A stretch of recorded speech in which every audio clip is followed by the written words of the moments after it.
Welcome back to the Budget Gamer channel, where we bring you critical and in-depth reviews of just about every indie game we can get our hands on, and today we're going to be taking a look at a dark Grim Mariupolis for the Nintendo Switch. And not to spoil anything for anybody, but this sweet little game, bless its heart, is special. Diving into it though, the story is pretty interesting. Well, I mean, the story's not that interesting. Basically, if you look at any noir, you are a gritty, somewhat nihilistic detective trying to solve a whodunit of a murder. But the scenario for the game, the scenario is very interesting. If you combined all of kind of the backwater Greek philosophy that you could think of, mixed it up liberally with Scandinavian mythology, put it all in a gritty detective story, and made all of the acting cast robots, then you'd pretty much have the scenario for a dark Grim Mariupolis. And I have no idea why the cast is robots, except that it's probably meant to be a pretty big metaphor somewhere in the game, given its general disposition. As far as the actual gameplay goes, as you might expect from a detective-style game, it's pretty much a point-and-click. But thankfully though, or maybe unthankfully though, unlike a lot of point-and-click titles, as you're wandering from stage scene to stage scene, you'll be focused much less on collecting items to use as much as information to use. So if you don't know how to use the screenshot button on your Joy-Con, now's a great time to learn. Because throughout the entirety of your gameplay, you will be stumbling across cryptic hints that you might not even be aware are hints for puzzles that you may encounter later. And honestly, that kind of a thing I do like, because it does really train and reward the player for a bit of their own intuition. But even if you did manage to find the hints, it might not be as helpful as you would think, and we'll get into that in the critiques. The entire game itself, though, is divided up into several different locations, a couple of different churches, of course your home base, and the seedy bar that all good detective noir films should have, and a few later locations that'll become accessible the further into the game you get. But as is typical for any point-and-click, you'll have some characters to interact with, some dialogue to negotiate, and some items or hints to find. And it'll be up to you to know how to back and forth through the map to figure out exactly how to use all that and put it together to push the story forward through all of the prohibitively obtuse fiery hoops that the developer's going to have you jump through. But moving on to the game's visuals, this is where a dark Grim Mariupolis actually had me kind of at the get-go from the screenshots on the eShop. The line work, the polygons, the angles, it all threw me back to those early days of potentially 3D renderings in systems like the Virtual Boy. And in that sense, the game does deliver. I mean, well, for the most part. The audio, though, reminded me a bit of my playthrough of Infamy, which, let's just say it got a lot of hate for its visual and audio aesthetics. So I'll let you interpret that however you see fit. And as this is a fairly direct and straightforward genre, being a point-and-click, it's pretty much already time for the game's critiques. But don't worry, we might get a lot of mileage out of this section. First and foremost, and interestingly enough, as a point-and-click title, this isn't actually going to be a very short game.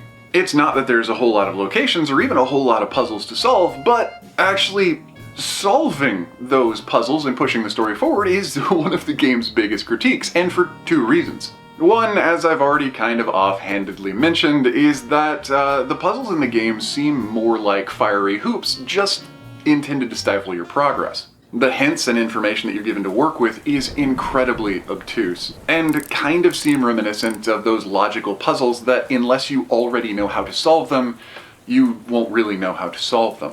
Now, that's not saying all of the puzzles are that way, because some are more simple, thankfully. But even if you do know what to do on a puzzle, you might not be able to solve it because the game has few bugs. And in my multiple times trying to play through this game and liberally restarting, reloading, and scouring the internet to see if maybe it was just me, there were a couple of times in the game where I would encounter a puzzle that I knew what to do. I mean, come on, some of them are pretty simple. But the puzzle was just locked up. You couldn't access it. It didn't matter what you did. And as a dark Grim Mariupolis on different platforms does have achievements, and supposedly there's alternate endings if you do everything perfect, having to forego a puzzle because it's broken pretty much negates the whole reason to have multiple endings in the first place.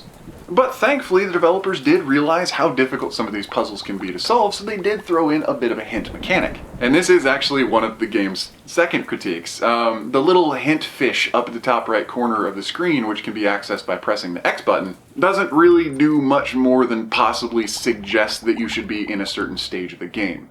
And so if you are completely lost and don't even know what location to be in, yeah, maybe that's pretty helpful. But if you're stuck with a series of toggles on a wiring diagram and you have no idea what's going on, then it's probably not going to be as helpful. And if anyone does get stuck on that puzzle specifically, just send me a private message. I can tell you what you're supposed to do.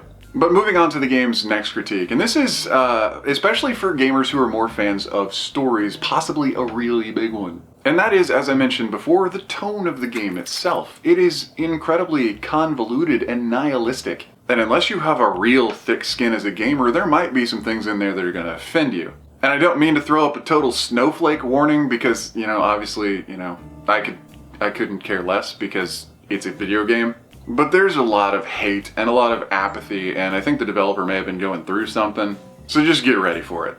But taking a step back and looking at a dark Grim Mariupolis as a whole, as an experience, I did find that it might actually be suited for a certain small demographic of gamers. And in particularly, any gamers that were a fan of, say, games like Coma Bad Dream. Not The Coma or The Coma Recut, but Coma Bad Dream specifically, because they were dark and a little more tormented. And while a Dark Grim Mariupolis may have been done in sort of a retro 3D-esque modality, the visuals and the audio and the general tone of the game and even some of the nature of the puzzles seemed really on par. And so if you did enjoy Coma Bad Dream, you might want to give this one a shot. But the inverse is also true. If you saw the review of Coma Bad Dream and you were like, that is not the game for me, then this one might also be kind of a hard pass. But anyway, that does about bring us to the end of the review of A Dark Grim Mariupolis for the Nintendo Switch. So if you enjoyed the review, or especially if you found it helpful, feel free to throw us a comment or a like to show your support. And don't forget to click that little bell icon when you subscribe to stay updated with the latest content, because there are thousands of indie games out there, and new and unique ones are coming out every single day. And even though we're only covering a couple of games a week, we are one of the only channels to exclusively cover smaller indie titles like this. So if it's on the eShop, whether it's an easy hard pass or an absolutely unforgettable gem, chances are you're going to find out about it right here. But anyway, this has been The Budget Gamer, so as always, thanks for watching.